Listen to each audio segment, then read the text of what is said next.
বন্ধুরা, গৃহপ্রবেশ ধারাবাহিকের আজকের পর্বে দেখানো হয়েছে শুভর পাড়ার ছেলেটি আদি আর মোহনার ছবি তোলে। আদি বলে, এ কি, আপনি আমাদের ছবি তুলছেন কেন? এক্ষুনি ছবি ডিলিট করুন বলছি। ছেলেটি তখন মনে মনে ভাবতে থাকে, সে কি, আদি আমাকে চিনতে পারছে না কেন? তবে কি আদির মতন দেখতে এইটা আদি নয়? যাই হোক না কেন, এই ছবি আমি ডিলিট করব না, শুভকে ছবিটা দেখাতেই হবে।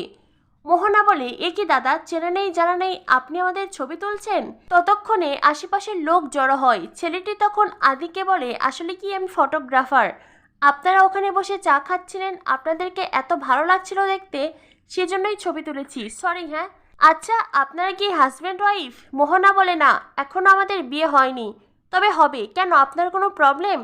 ছেলেটি বলে, না ম্যাম, কোনো প্রবলেম নয়, ঠিক আছে, সরি। এই বলে ছেলেটি ওখান থেকে চলে যায়। সবাই ওখান থেকে চলে গেলে আদি মোহনাকে বলে, তুমি এমন কথা বললে কেন? মোহনা আদিকে বলে, আয়ান, এটা গ্রামের মানুষ বন্ধুত্ব বোঝে না, এরা যে ভাষা বোঝে সেটাই বোঝালাম। আদি বলে, কিন্তু মোহনা, তুমি এইভাবে বলবে? মোহনা বলে, কি হয়েছে আয়ান, আমরা তো এখানে সবসময় থাকবো না, তাই না? দুদিনের জন্য এসেছি, দুদিন পরে চলে যাব, এটা কোনো ব্যাপার নয়, চলো। এরপরে মোহনা আদিকে নিয়ে ওখান থেকে চলে যায়।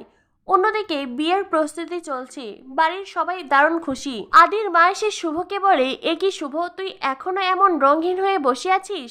আমারই ভুল হয়েছে, মা হিসেবে আমারই উচিত ছিল নিজের হাতে তোকে সাজিয়ে দেওয়া। আসলে কি বলতো, যখন তুই বউ হয়ে আমার আদির হাত ধরে এই বাড়িতে এসেছিলি, তখন তো তোর আর আমার মাঝে অনেক দূরত্ব ছিল।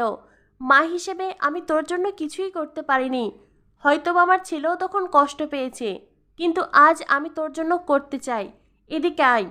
এই বলে আদির মা নিজের বিয়ের গয়না শুভকে পরিয়ে দেয়। আদির মা বলে, শুভ, এইটা হলো আমার বিয়ের গয়না।